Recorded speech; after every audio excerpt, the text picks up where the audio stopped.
Hello there, everybody, and welcome to a particularly solemn episode of the Manchester is Red podcast brought to you by the Manchester Evening News. Manchester certainly doesn't feel very red on this Monday, grey and dreary as it is. Joining me for this post-mortem that I thought we'd left behind is, of course, Mr. Samuel Luckhurst. Samuel, how's it going? I'm not bad, thank you, Dan. How are you? I'm meant to be all miserable, but I can't lie, I'm still absolutely buzzing. But we carry on regardless, don't we? Also with us today, of course, is Mr. Rich Fay. Rich, how's it going? Yeah, maybe not as joyful as you, maybe not as solemn as Samuel, but somewhere in the middle, a bit like Goldilocks. Oh, I'm not solemn. We're not a fan TV channel. We're journalists here. We're exactly professional. We're impartial. We're objective. Yeah, there's none of that nonsense here. No, and it's a story. It's a massive story, and it's one as a journalist that gets us all excited. Of course, that's why I'm buzzing. I don't think anyone expected anything different. I should certainly hope not. Anyway, that'd be a horrible accusation to lay at my feet. But Samuel, we must start somewhere, and we must ask the simplest of questions: is what on God's green earth went wrong at Anfield? Because of course, Liverpool 7, Manchester United 0. It may be one of those games that is inexplicable in 20 years, 50 years time, when people are still when people are in their retirement homes, rocking in their chair, remembering that day, that they may still not have an explanation for it. It was pretty staggering, really. Speaking to some supporters who were in the away end for the game, one was pretty much just lost for words, really. They couldn't really make head or tail of it. There were a couple of Liverpool fans. A friend of mine who was also in the away end said that he'd spoken to, and they were shocked by what they'd seen from Liverpool. I mean, nobody expected to see what happened happen. I think Ty said that there might have been at halftime 1,000 to 1 shot for Liverpool to have won that game 7-0, and I thought the second goal, when that went in, I just thought United are just going to have to accept that it's not going to happen today. They're going to lose this. 2-0 is a salvageable scoreline, but the timing of the second goal, I struggle to think who scored, to recall who scored it. I think it was Nunez. There were so many goals. But the timing of it, I just thought was such a big psychological fillip for Liverpool that was the game done and dusted. Even though you see 2-0, it is a salvageable scoreline. When the third went in, you sensed, and the crowd sensed, this could be carnage. And then when the fourth goal goes in, the carnage has well and truly started. And in the end, United were like a helpless combatant in the Colosseum. And the longer the sport went on, the bloodier it got. And in the end, it was death by 1,000 cuts. There was just a total lack of discipline. I'm sure we'll be using that word quite a lot today. But the way you just saw the players reacting, Fernandes was the worst for that. And when he's wearing the captain's armband, that's just not a good look.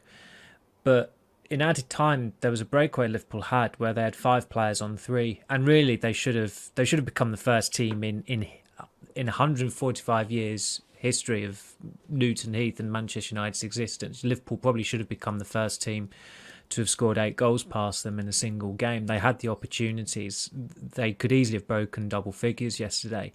Every time they attacked, they looked like scoring. And United just kept on repeating the same mistakes. I mean, the infamous Basak Sahir goal, that time that Demba Ba scored against them, United were in those scenarios were happening time and again in the second half.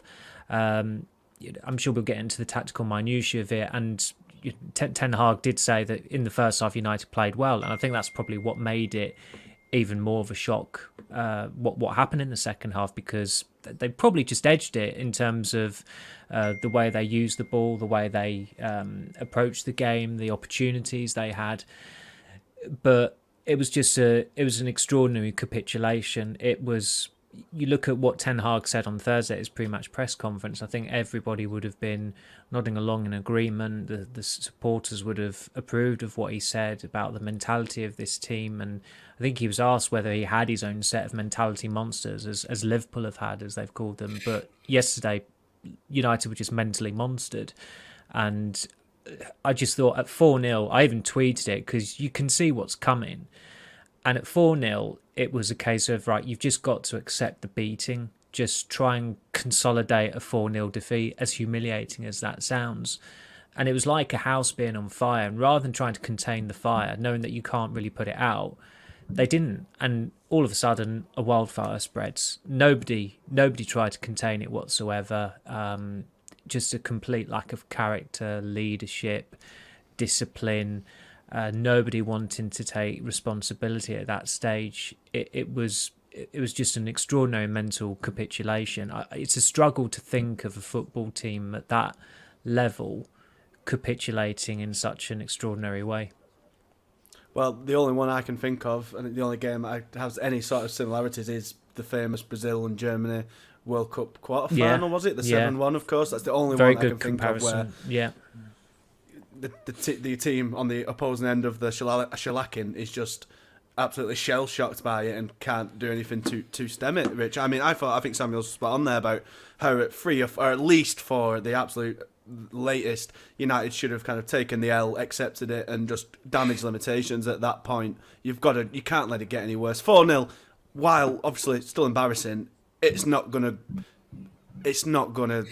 potentially define the season, which this really feels like it could. And it's almost as if United's biggest strength in the last few months came back to bite them. United, in many games I've seen against Barcelona and City most notably, have never kind of known when they're beaten, haven't accepted it, have fought hard, fought well to the end, shown resilience to come back and haven't given up. But here they kind of should have done it a little bit, because they kept trying to go forward at times and were having absolutely no joy. And just when you're 5-0 down, 6-0 down and still getting caught out on the counter-attack, it's woeful game management from either the manager's instructions or the players on the pitch, who just were doing whatever, as Ten Hag described it, as unprofessional, which it really was.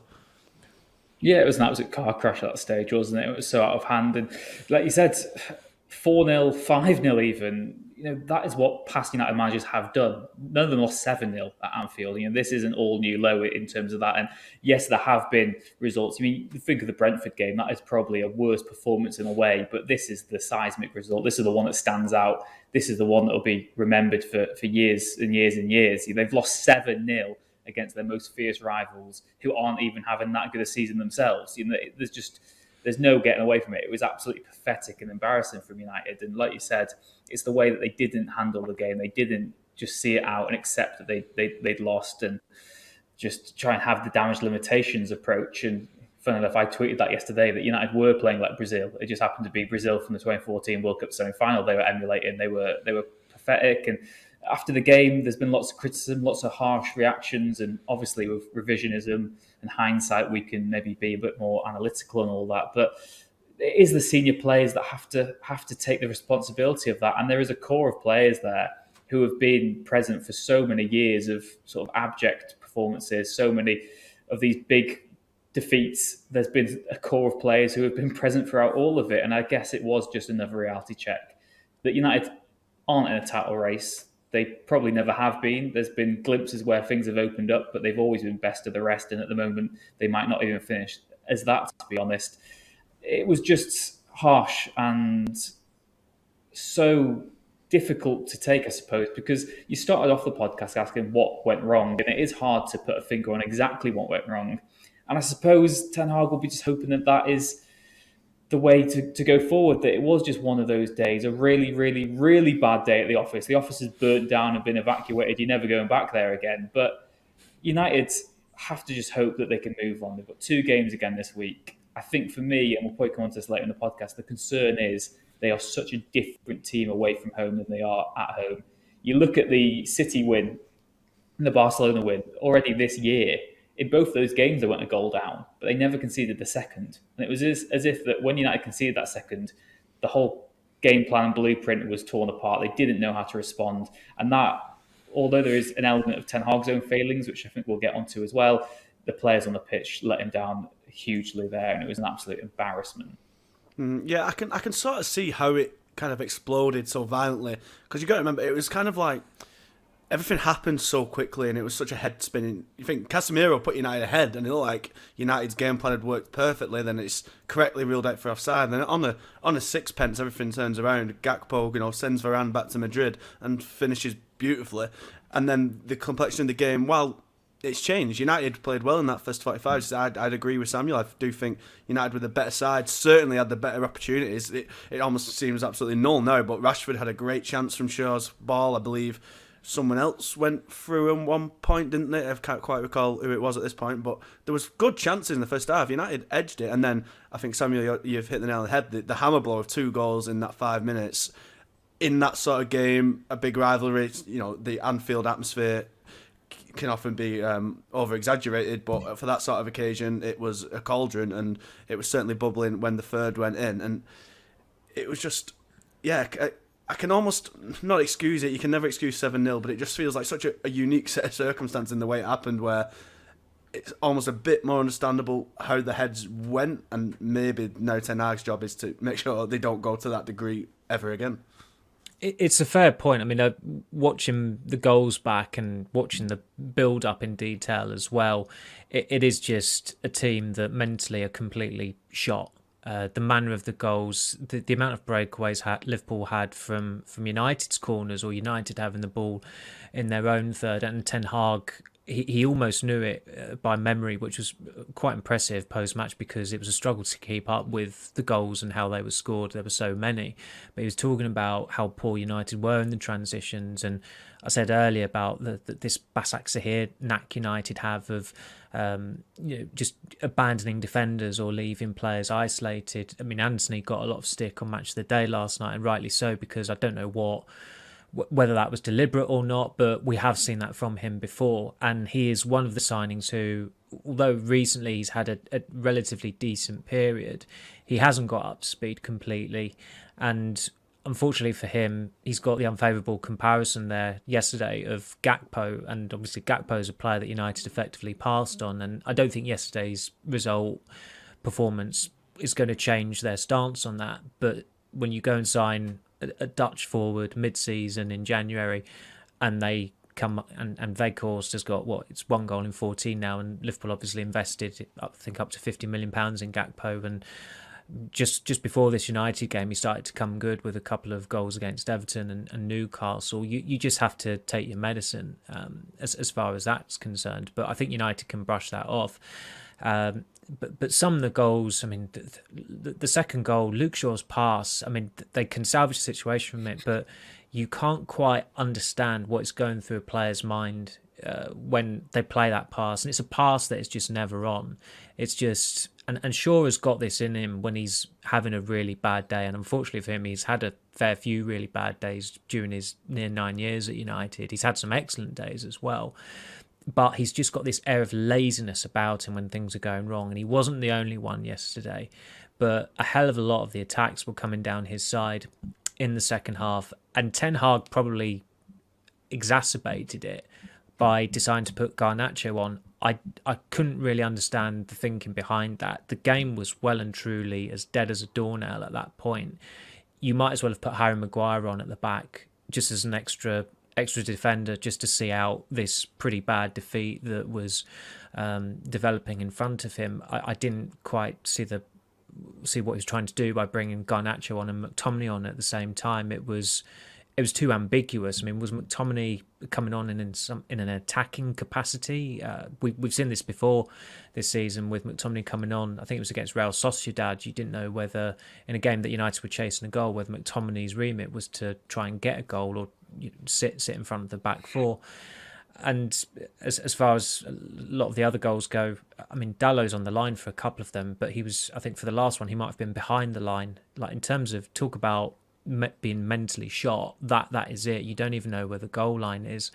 And I mean, it wasn't an easy chance for Firmino, but I mean, you've got a very good view from the Anfield press box. I'm looking at him thinking, if he just hits this, even if he hits a pass back at goal, it's probably going in somehow or other. And that's pretty much the way it did go in. And so I think when they have they'll have had their debrief by now, unless it's still going on. We're talking at 1:45 at the moment. They're all in at 9 a.m. There's every chance Ten Hag has got them locked in that room still. But he can at least, whittle it down, if you like. It's probably not the right expression, but it's a 45-minute horror show that he will hopefully banish from memory. I just didn't think that after last season it could get any worse. And then after Brentford, I think we all thought it can't get any worse.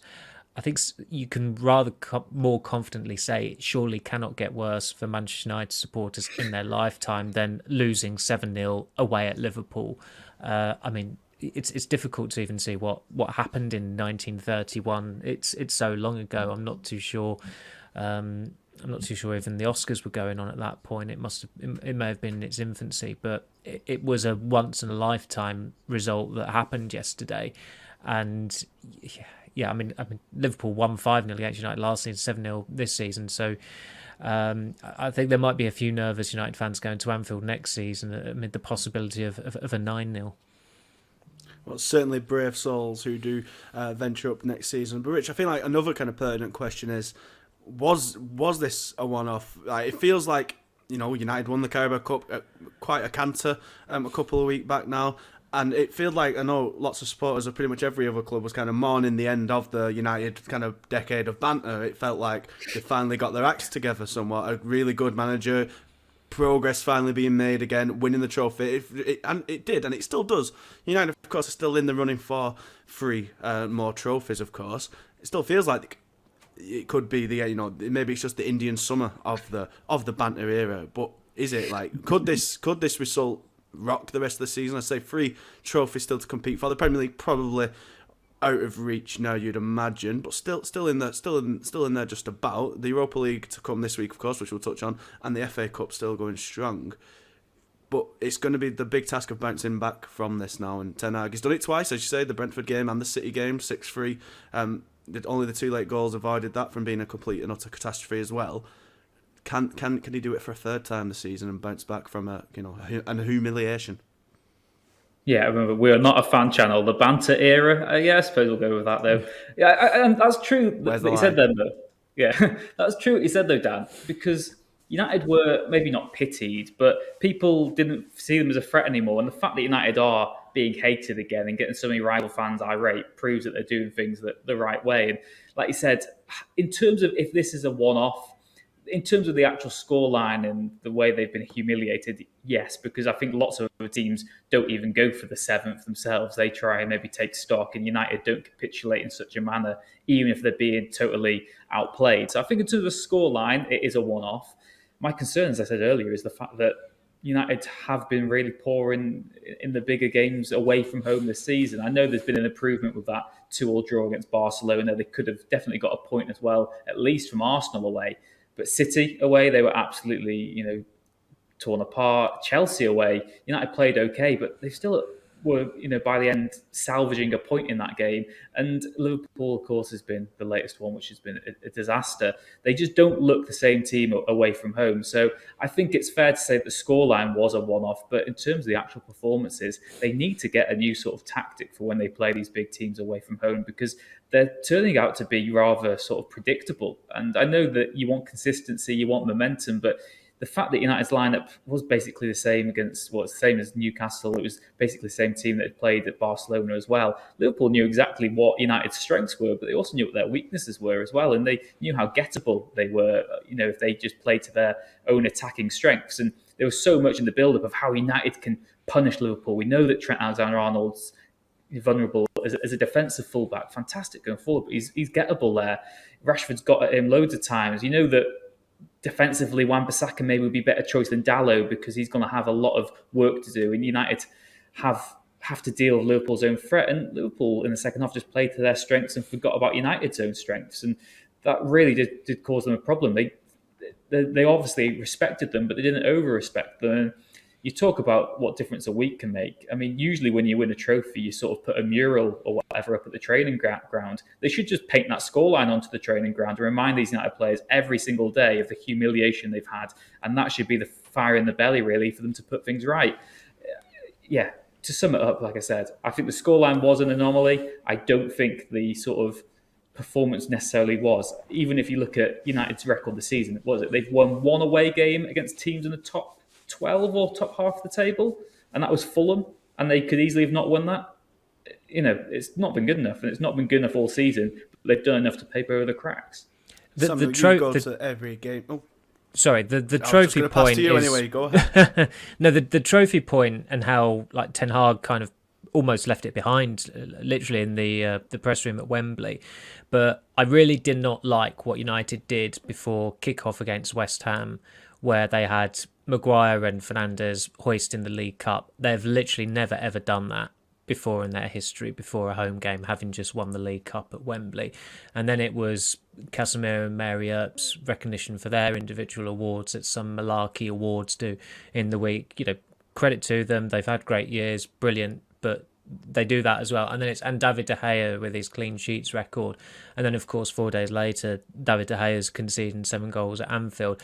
They could have come a cropper very easily against West Ham. West Ham went 1-0 up. They should have gone 2-0 up.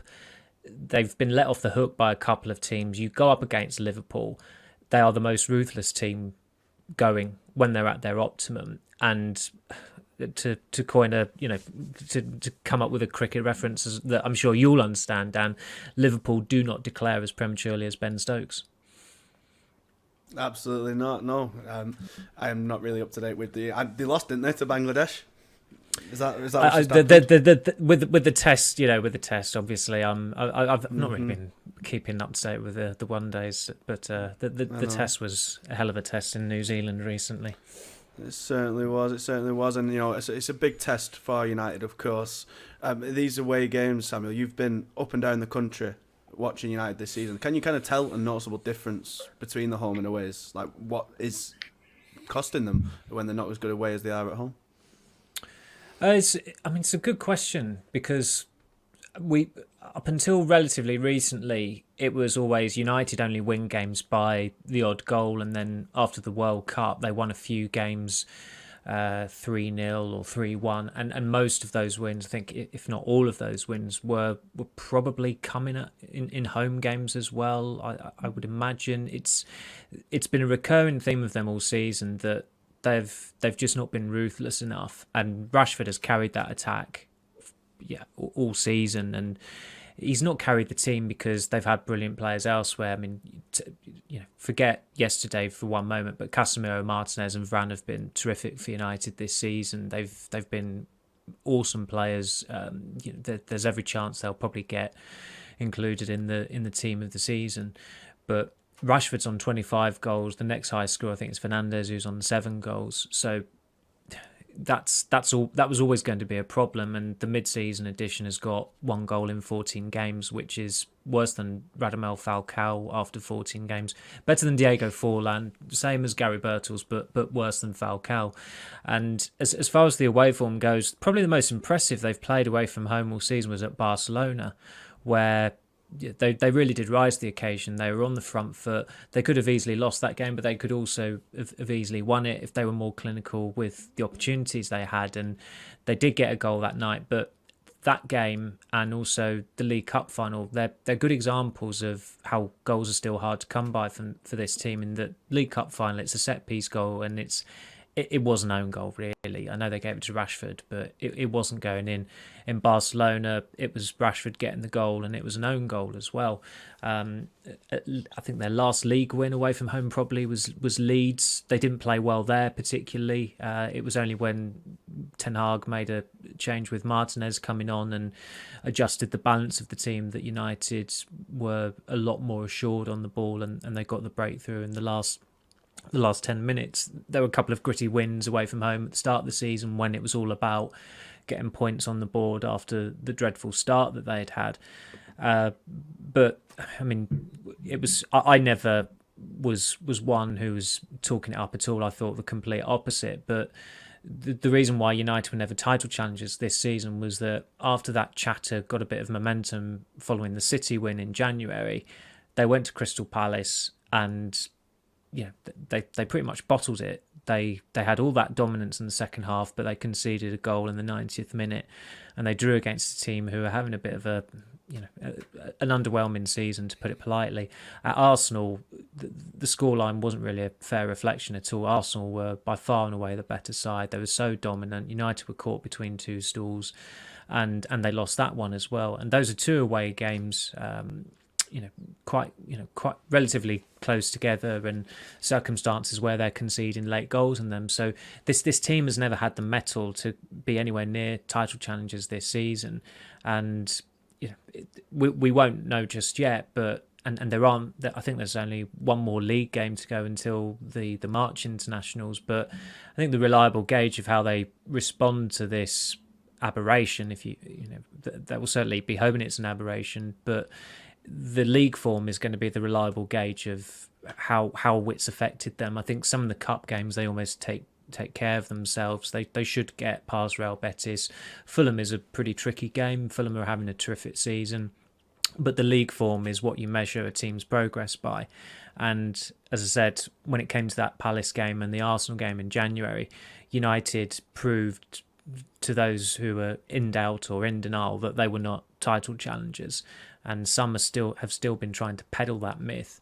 I don't think they will be anymore after what happened yesterday. And so, really, you've got to look at these fixtures coming up. I mean, they've got Newcastle away. I think that's the first league game they have back after the March internationals. They play away at Brighton as well. I think that'll probably be rearranged for midweek in May. So they have still got some tough away games coming up. And as far as the table goes, I think Tottenham away is going to be a midweek game in April as well. And I mean, Liverpool will probably be looking at the table now, and there's a 7-point gap. And if they can use yesterday as a platform to build some momentum on, they'll probably fancy themselves of reeling United in and maybe finishing third this season. And so United have got to be careful, even though I still think they will qualify for the Champions League, and they're still very well placed to finish third. They've got to hope that their supporters have got to hope that Ten Hag does what he did pretty much with the Brentford debacle in August, where he channeled the most numbing negative United fans could have probably ever experienced at that point into the positive of a very uplifting win over Liverpool, and then going on a pretty good run and climbing up the table. Well, we'll bring part 1 of the podcast to an end there. We'll be back in just a moment to continue our deep dive on Sunday's disaster.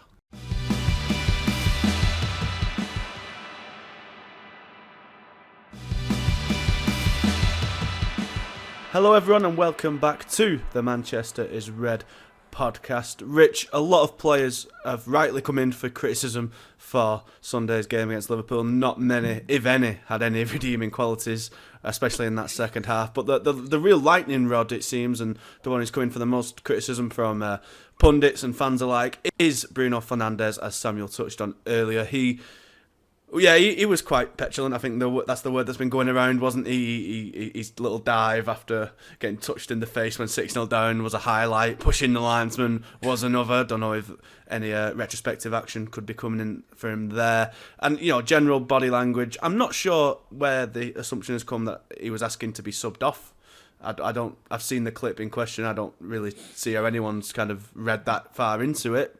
But yeah, he's coming for a lot of criticism, as Samuel mentioned, because he's been wearing the captain's armband while doing all this. But is it really warranted to this extent? I feel like this is what Fernandes always does, and most of the time fans quite like it. I don't know. I know he's coming for criticism before, like last season when United weren't doing well. It was Fernandes, his body language, he's moaning, he's whining. But I thought that's kind of what Fernandes did, and it's just maybe there's obviously been a magnifying glass on it given the result. Yeah, and he's basically the captain now. He is Manchester United's captain. He lifted the Carabao Cup with Harry Maguire at Wembley because he's been playing this season. He is the on-field, the captain this season. So he has to set the standards, and he brought them down. He lowered them at Anfield. He was petulant. He was whiny. He was acting like everything was against United. He was just the embodiment of everything that was wrong with United for me on Sunday. And I do agree that it's unfair to scapegoat certain individuals, but I think that you have to accept it when you're the captain, because you are, meant to be the standard bearer. You're meant to be the person who orchestrates what the manager wants on the pitch. You're meant to be the player who rallies the troops, the one who motivates the players, make sure that head doesn't drop. But it all stems from him. And if your captain is the one who's whinging and getting irate and acting like everything's going against you, then that's going to, flow and have an effect on the rest of the team as well. So I think it did all boil over. Like you said, we've known this from Fernandes ever since he joined the club. He's always been whinging, and he almost needs to moan to fuel himself. You can tell that he plays better when he's angry and annoyed and he feels things are going against him. So that's no criticism of his own sort of personality and approach, because that's also what makes him so good. He has to have that bit of tenacity and that grip between the teeth, really. But against Liverpool, it did just boil over too much, and it was the very worst of him. And you can handle his attitude when he's producing the goods on the pitch, but it was a real bad performance. I think as well that United have gotten away with playing him out of position a lot this season. He's got on with it and he's done well, and he deserves to be given credit for that. It was literally only 2 weeks to the day before the Liverpool game that I praised him and said he proved he was captain almost against Leicester, because he was happy to play out of position, and he was doing so well. But against Liverpool, it just felt like everything was against him, and he's really letting the events get to him, really. And I think being played out of position as well, when you're not winning, that can really irritate you. And I think Fernandes was just frustrated at the way that everything had unravelled, and just wishing he could replay the game again, because, like you said, on a different day, United hold out till half time. It is 0-0, and then the second half is a completely different sort of proceeding. So I understand Fernandes' frustration, but when you're the captain, you can't be immune to criticism. You've got to be the front bearer of it, and he just wasn't good enough. And I think it does genuinely maybe put up the question long term of who should the United captain be. Because right now, Fernandes has been the best candidate, and for most of this season, he has been good enough. United have been a better team with him as captain than they were with Harry Maguire, but his petulance and just the way he sort of orchestrates himself on the pitch at times, you do wonder if maybe there is someone who would be better suited to it long term. And it's a question to be asked. And I suppose right now, the motivation for Fernandes is to once again prove his doubters wrong and prove that he deserves to be United captain, not just until the end of the season, but for the long-term future as well. Yeah, it certainly is a question to be asked, and I did ask it to United fans on a Twitter poll. Casemiro is currently leading the charge, but Fernandes still in second, Samuel. Of course, the captaincy is a kind of pertinent issue, given that, as you've reported, Maguire has been kind of earmarked to be sold in the summer. You'd imagine even if he hadn't been, he would want to leave, given he's so far down the pecking order now. And as we've said many times, him being captain and fifth, fourth at best in the centre back pecking order is quite untenable. So, but if he does depart in the summer, a new captain will have to be appointed. Fernandes is still the leading candidate even after one game. But do you think, as many have said, that he shouldn't wear the armband again? No, you've had some dimwits like, well, I might as well name him, even though I'm giving him the oxygen, but Chris Sutton saying he should be stripped of the captaincy. Well, he's not the captain. If you're going to strip someone of the captaincy, it's Harry Maguire. His behaviour yesterday was deplorable, Fernandes. There's no defending it, and he has got that in him. It was a regression to the bad days of last season, when he was constantly whinging, expending more energy on whinging during games rather than trying to win games. And it's probably worth its own highlights reel on Match of the Day 2 last night. I'm not too sure if they did get into that much depth on how he was acting, but you could easily get a highlights or a lowlights reel of how Fernandes conducted himself during the game. But by and large this season, he has led very well, and when a couple of us spoke to him before the derby in January, he did dwell on, and it was unprompted as well, about how he conducts himself with referees, and he was almost apologetic at times. I think he might have even said that he'll have a word with a referee during a game or after a game and acknowledge that he was out of line here and there. There's a refs charity today. How a referee's charity exists is rather peculiar, but suggesting that he should be banned for 5 matches and stripped of the captaincy. I think I know what they're up to there and trying to get a bit of publicity. But the linesman was put his hand on Fernandes as well. I mean, what Fernandes did, he shouldn't have done, and somehow he didn't actually get booked yesterday.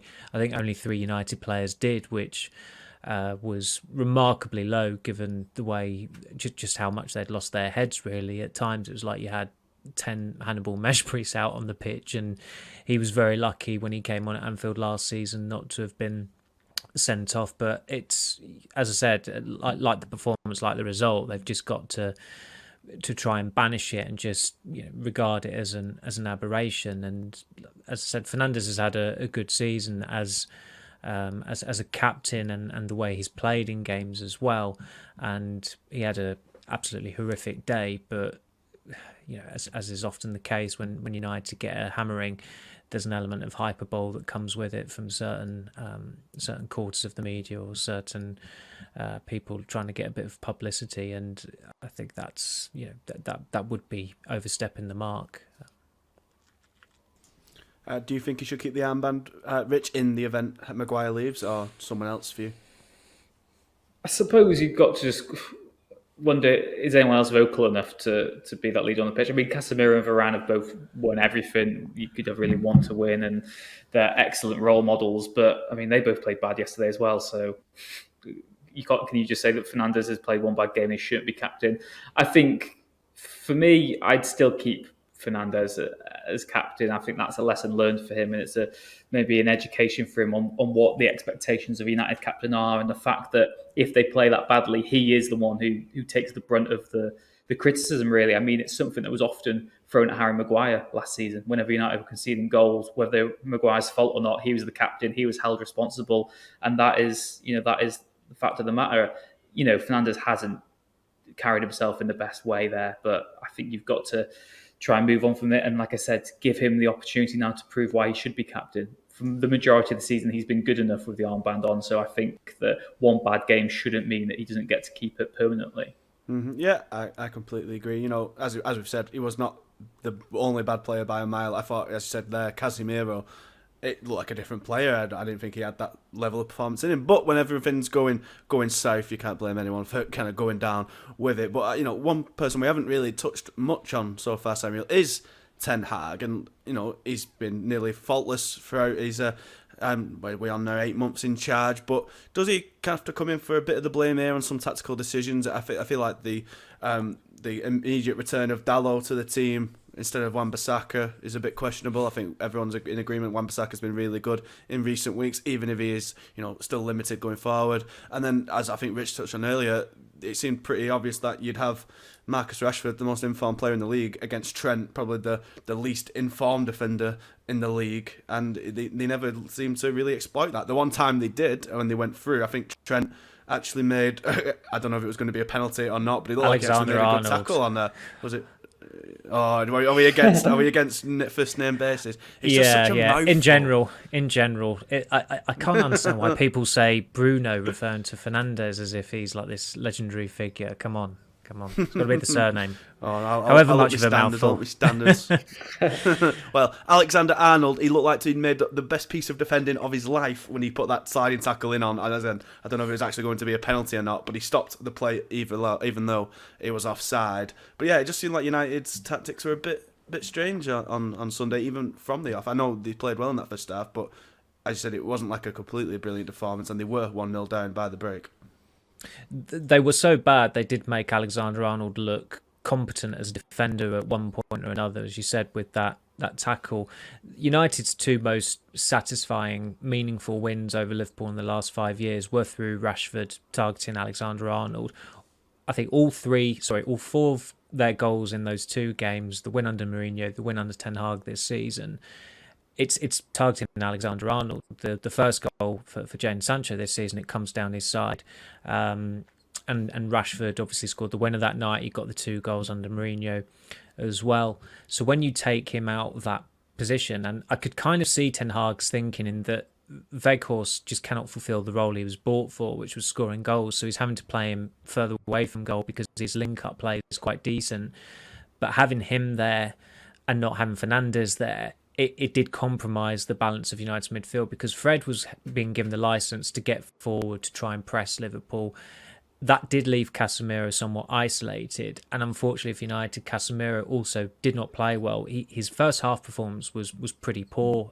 He was very, very wasteful with the ball. He played one good pass into Antony, but Antony was offside for it anyway. So Alexander-Arnold had pretty much a free run down his side with only Fernandes to contend with, and Fernandes was never really going to bother him. The two centre backs, Konate and Van Dijk, Weghorst probably would have been a physical match for them, but in the end they had Rashford to deal with, and although there was the odd hairy moment for Liverpool, they got away with the main one in the first half. And so the whole balance was compromised. As I said, the midfield just wasn't quite right. Whereas if you had Casemiro, Fred and Fernandes there, that is an intense enough trio to match Liverpool's midfielders. And also the midfield is supposedly Liverpool's weakest area, and United kind of relinquished control to them, and it was almost as if they gave them an advantage before kickoff. I said earlier about Ten Hag's in-game his substitutions with Garnacho and McTominay coming on. I didn't quite understand either of those really. McTominay, somewhat understandable, but was he coming on to try and get United higher up the pitch, or was he coming on to try and protect the back four? It was impossible to tell, particularly when he inadvertently assisted Salah.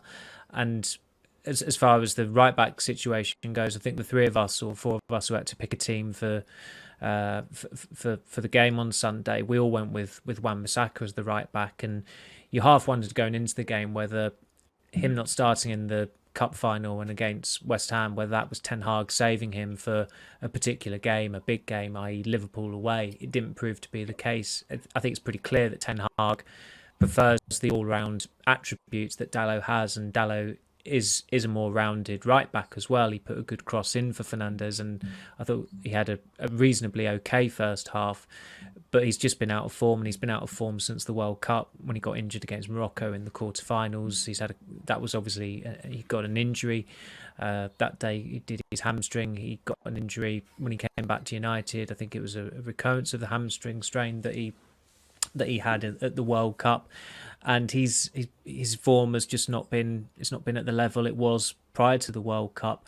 Wan-Bissaka has had a pretty good couple of months. He was found out at Arsenal. I think most fullbacks do tend to get found out coming up against Arsenal these days. He had a poor day that day, but by and large he's had an impressive and encouraging spell in the team, and all of a sudden the way Ten Hag is going about it with the right back situation, you wonder whether that is still an area of interest going into the summer, whether they do need to be decisive there. And if Ten Hag decides that, as well as Wan-Bissaka has done, his face just doesn't fit, then you've got to sell him, and you've got to, if you sell him, then you're going to be bringing a right back in. So it certainly, the situation yesterday wasn't helped by some of the calls Ten Hag made, and you've got to play to your strengths at times, and you want Rashford going up against Alexander-Arnold and bringing him away from Alexander-Arnold. I think Liverpool fans, when they probably saw how United lined up at kickoff, they'd have been quite relieved at that. And as I said, it did feel like that Ten Hag handed them an advantage with a couple of the tactical calls he made. Rich, you made the point earlier that I kind of want to circle back to about how a lot of these players have been here for that period of, that barren period for United. Barren in the fact he still won 4 or 5 trophies, didn't they? But certainly not to the high success and the standards United have come to used to in the 20 years previous. You've got De Gea, Dalot, Shaw, Fred, McTominay. They've all been here years. Some of them approaching a decade at this point. And can United ever truly move on with the players who have failed? Frankly, I think that may sound quite harsh. De Gea's obviously quite a good season. Luke Shaw's been brilliant. Fred has certainly had his moments here and there, Barcelona especially. But it just feels like the past maybe holding down United still a little bit. Yeah, I mean, they've all been written off at some stage. You almost think of quotes from Keane or Neville and all of them where they said they're not good enough. United will never win the league with these players, and yet they're still here. And they've been good for as long as they've been bad at United, and that's the whole problem. They are just not consistent enough. And I know it's cliche when managers say they want momentum, they want consistency, but those are the traits you need. You need players who have a regular output. If you want to get higher up the table and be a more consistent force yourself, you need players who you can rely on week in, week out. And United still have a core of players who are just too unreliable. Now, of course, every team in the world, every effective top team will have some squad players who might not be the best technically. I mean, look at Fred's own sort of attitude to himself. He called himself the piano carrier because he appreciates he isn't the best player in the team, but he does the dirty work. And that's admirable. You can have a few players like that, but United still have too many. They've still got a squad of players where you'd say maybe even upwards of 10 of them in the sort of wider squad just wouldn't get into any other top six team, really. Can you really imagine City, Liverpool? Okay, Chelsea by everyone, they're not even a top six team anymore, but you look at City, Liverpool, Arsenal, really. Would any of them really want Shaw or Fred? I don't think they would. And I'm not saying that means they're bad players. They're still very good players, and they've had very good moments for the club. But moving on to the next level, United need to not necessarily get rid of all these players, but demote some of them so that they are the backup options, they are the rotational options. Because we've always said that people like Fred, he has a role to play when he's brought in for the big games, but he seems to be playing every single week now. And I know there is a shortage of options for United, so their hands are tied to a degree, but it's their own sort of punishment for not replacing these players over the last few years. They've just hung on to too many players. They should have got rid of them, and they need to be ruthless again. And we're headed into a summer now where player sales are going to be paramount to United's budget. They can't keep on spending all this money. They need to recuperate some of it if they want to finance maybe two major signings. They can probably afford one, but if you want two elite players, a midfielder and a striker coming in, you're going to have to balance the book somewhere. And the truth of the matter is United still have too many players who just aren't reliable enough. Yes, they've had good moments under Ten Hag. He's done really well to get this squad as good as he has. But even at their best under Ten Hag, they are still the third best team in the Premier League. If they want to move to the next level, they need to get better players all around. Contrastly, Samuel, is there a danger, and as daft as this sounds after a 7-0 loss, but is there a danger of overreacting a little bit? Was it just so much of a wild anomaly to lose in such kind of disastrous fashion? While I agree on some players, where Rich saying like McTominay and Maguire, and as you've reported, Martial and Maguire and Alex Telles probably earmarked for sales in the summer as it is. But is there a danger of, most of them have made a lot of progress on the Ten Hag, have improved a lot. United are a lot better than they were last year. Of course, the worst ever Premier League finish last year. I don't think we can forget, but they were involved in it. Is there a danger of overreacting to this defeat, as abject as it was, or is it kind of the wake up call maybe Ten Hag needed to see that this squad still needs a lot of upgrades? I don't necessarily think it's a wake-up call or a reality check. I don't think it's going to change the way they're going to operate in the summer.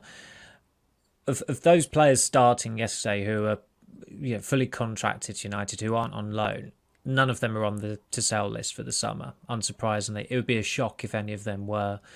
I reckon there's probably at least half a dozen players that United intend to sell. I don't know all of the names, but I do know some of them. And as I said, those players that started yesterday, Weghorst is on loan, so you take him out of the equation, but none of the others are down to be sold in the summer, which is completely logical. You want, looking at that squad, those starters yesterday, you do want all of them in the team next season. Luke Shaw he was dreadful yesterday, but you could argue he's been the best left back in the league this season, which does feel somewhat strange at times when you consider he's been involved in a 4-0 thumping and a 7-0 thumping, and he was absolutely horrific in both of them. But his form, by and large, for United this season has been very good, and he was good for England at the World Cup as well. He is probably a player that would improve City if Guardiola really did want a left-footed left back, which he doesn't seem to have wanted for a very long time, and City have done all right getting by with it, and he's got another project there, Enrico Lewis, who looks a real player. But they've got to really stick to their guns in terms of the players they intend to sell, and they should be in a position of strength come the summer to sell those players. They should be in the Champions League.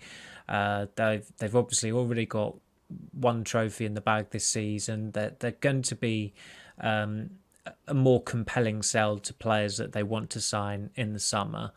There are certain players, Wan-Bissaka is a good example. If they really do intend to sell him, or if they're considering selling him, they've got to strike while the iron is hot, because his reputation has recovered from last season. There's a reason why he didn't go in the summer. It's because there was no tangible taker. He, like most of the players last season, was dreadful. United were never going to get a fee for him. It was a case of whether it was worth going down that road of getting him out on loan. In the end, it wasn't worth it, and they couldn't come to a compromise with any of the clubs who were tentatively interested. It was different with Telles because they had Tyrell Malacia in, so with Alex Telles, he had to go out, and fortunately, Sevilla, they're not having a great season, Sevilla, but they took Tellez off United's hands, and Tellez, logically, where United have got two left backs who are ahead of him, they want to sell him in the summer. So I don't really see the plan deviating from course at all. And even if Marshall were to come back and to score 10 goals between now and the end of the season, I'd still advise United to stick to their guns and try and sell him, because you only have to look at the body of evidence in front of you over the last 3 or 4 years. I think he scored 14 club goals in the last 3 seasons, including this one. He's not completed 90 minutes in the Premier League since January 2021. He's had 5 or 6 different injuries this season. I mean, do you want me to go on? There's a compelling case there in 10 seconds as to why you absolutely should sell him in the summer. His contract's also up next year. He's got a +1 option, but you've just got to operate, I think, in that case of he's out of contract next year. Let's try and get him out this year. So, yeah, I don't... Fortunately, because the form proceeding prior to the Liverpool game was so good and the feel-good factor was swirling around the club, United fans can kind of just... I mean, it would have been advisable, really, for those who were in the Anfield Road end last night to get drunk as quickly as possible and try and forget what happened and just get on with the season.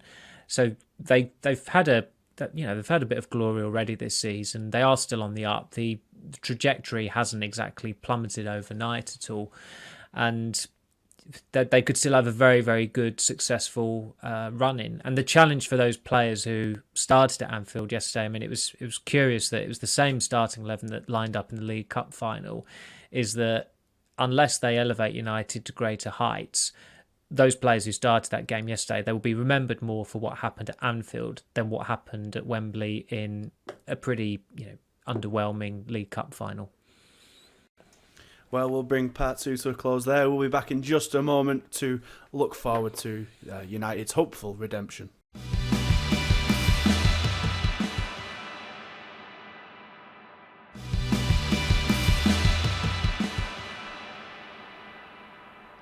Hello everyone and welcome back to the Manchester is Red podcast. Rich, thankfully for United, I believe Rashford's just tweeted he wished he had a game today to try and put things right. Can't have it just yet, but he won't have to wait too long because United will be back in action on Thursday. They'll be at Old Trafford and they'll welcome Real Betis for the Europa League last 16 tie. By no means an easy match. Tough opponents who have earned their spot in this round by actually winning their Europa League group, which United didn't do. But how do you see this one going out? A lot of change. Do you see a lot of changes being made, or is Ten Hag going to tell the players who made such a mess of it to go and put things right? I think all the players, all of them will want to play again. They'll want the chance to redeem themselves, to prove, like you said, that they are better than what they saw at the weekend. So I think there'll be a few changes. I don't think it'll be wholesale. Ten Hag's never really gone down the route of wholesale changes this season anyway. I think he did it for, maybe it was at the Charlton game or one of the Carabao Cup games. He made a few changes, but he's never really gone, like I said, wholesale in that regard. And I think United do have quite a favourable run of fixtures now up until the international break anyway. I mean, 3 or 4 of them are at home, mostly in the cup competitions as well. So they've got the perfect distraction now, really. And of course, you want to just get it out of your system. And I think United will come out with a point to prove, obviously, on Thursday. But they might take a little while just to get their confidence back as well, to a degree. A fast start will certainly help get the fans on board. And I think, it's just going to be the whole narrative this week as if United can bounce back. And I'd be very surprised if they didn't. I think the next 4 games, they could win all 4 of them, really. And, that's the mantra they have to have, that, okay, Sunday happened, it was an absolute devastating defeat, but now you move on. United have to make sure that they have the mentality and the correct one to do so. And I think we will learn a lot about this United side in the manner of the response. They've got such a talented squad. They've got so many options. They made their mistakes. But at home against a team like Real Betis, I know they got a good point at the weekend, but you have to fancy United's chances. I think there'll be a bit of a freshening up to the squad because some of the players just need a rest as well. I think there's an element of that anyway, that United have been so over-reliant on the same sort of starting 11 for the last month or so that there's a bit of burnout. They need to freshen it up. They need to have that competition for places. So I think, make a few changes, but I don't personally right now have any fear that United's sort of that result's going to knock United off their course too much. Mm-hmm. Well, you're spot on. Betis did have a good part of the weekend, drawing with Real Madrid on Sunday. They've won the 3 games prior to that, Samuel, and of course got a good result against United in a mid-season friendly, I suppose, at the end of last year, in that obviously a completely different United side, given most of them were away at the World Cup. But it's gonna be an interesting one, this, and as you say, United need a big response and an immediate response. And what about you? Do you see many changes? Well, I mean, we were discussing this when we were coming out the ground last night, and when you get hammered 7-0, ordinarily you'd want to make wholesale changes, but Ten Hag can't really do that, and he won't do that. I think you wouldn't be a surprise if 6 or 7 of the starters at Anfield line up against Betis on Thursday night. You could make a case for Jadon Sancho coming in, who, I mean, given that Garnacho came on, I'd have thought if he wanted a winger on, I thought Sancho might have been the more logical player to bring on. But I think Sancho has got to be in with a shout of coming into the team for Anthony. The Weghorst experiment, at some point it has to come to an end, and you can maybe say that Anfield was the time to do it, but it still wouldn't be a surprise if we see Weghorst lining up on in midweek against Betis. Right back, I think there's probably got to be a change there with Wan-Bissaka coming in. Beyond those 3 or 4 changes, I don't really see where else he's likely to freshen it up. Some of the substitutes at Anfield, they maybe did seem strategic to try and save players for that Betis game. Fred came off quite early, so I don't think Fred's all of a sudden going to be bombed out of the team, even though maybe a change in midfield is advisable, and he has got options there with Sabitzer and McTominay. And I think if there is to be, there haven't been many criticisms of Ten Hag this season, but he hasn't. There have been certain games where he hasn't rotated enough. That the lack of rotation did not account for yesterday's horror show. It had nothing. The energy levels had absolutely nothing to do with why United were hammered 7-0 yesterday. I saw some fans suggesting that it was because one fan said because he didn't give Kobe Mainu and Zidane Iqbal a chance, it's come to this. I'm pretty sure that because he didn't play Kobe Mainu and Zidane Iqbal in certain games, that didn't result in Liverpool annihilating United 7-0. But you look at Christian Eriksen when he got injured against Reading. It was because of the human wrecking ball and Andy Carroll that inflicted that. But Eriksen should not have been starting that game. I don't think many United fans would have advised Ten Hag. I mean, it sounds a strange thing to say, a fan advising a manager, but I don't think many United fans would have wanted or suggested that Christian Eriksen should have been starting in that game. But it is different now because there's more at stake. There, as you said, Betis won their group. I think Roma were in their group as well, and you can't take any of these teams lightly. Sociedad beat United earlier this season. They got the job done against United. A victory and defeat in the second game when they only lost 1-0 when United had to win 2-0 to top the group. And I think Betis are they 5th or 6th in La Liga last I saw. They got a creditable point at the weekend against Real Madrid. They lost quite narrowly to Barcelona recently, but as you said, with I think Nabil Fekir, who is a cracking player. It's a shame that he's not come to the Premier League. He almost did with Liverpool in 2018, but I think he's out for the season now, when that's obviously a significant blow for them. But you do, as I said earlier, because of the fixture list before the March internationals. I mean, United have got Betis at home, Southampton at home, Betis away, Fulham at home in 3 different competitions, only 1 league game. That is a very presentable run of fixtures for them to regain confidence, get wins, get some points on the board in the Premier League, and also progress to the quarter-final and the semi-final of 2 more cup competitions. Yeah, absolutely.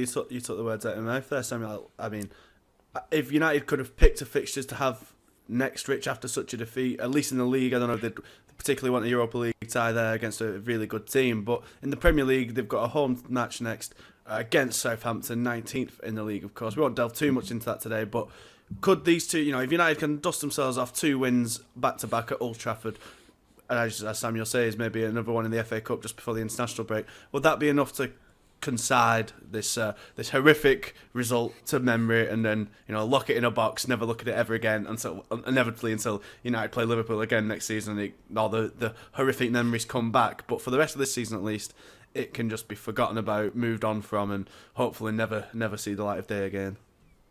I'm not sure whether the next two matches would do that, but I think it's just got to be look at the end of season goal, really. If United finish in the top four, they've won a trophy, perhaps even add another trophy to the collection, then it doesn't matter. The United season was all about getting back in the Champions League and, if possible, winning a trophy. They've already won the trophy. There's still good odds to get Champions League football next season. And there's got to be consequentialism about it. Yes, it's going to be the result that stands out. It's going to be something they've got to live with for the rest of their lives, these players. But it's happened now. United still need to do the job in hand, finish in the top four. And if they've done that, then I think that's how you move on and get your redemption, really.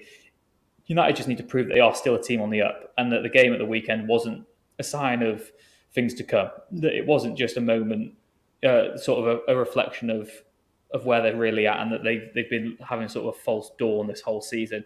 The whole point, the whole response needs to be that they are a team that don't lose that anymore. That was a real one-off. It was the freak result that's been described by Jurgen Klopp, and that's the way that they can move on from it. I think, obviously, the next few games will be under particular scrutiny because there has to be that immediate response. But in terms of actually moving on from the Anfield aberration, it's just by finishing in the top four, finishing above Liverpool, and the fact they've won a trophy, maybe adding another to the haul as well.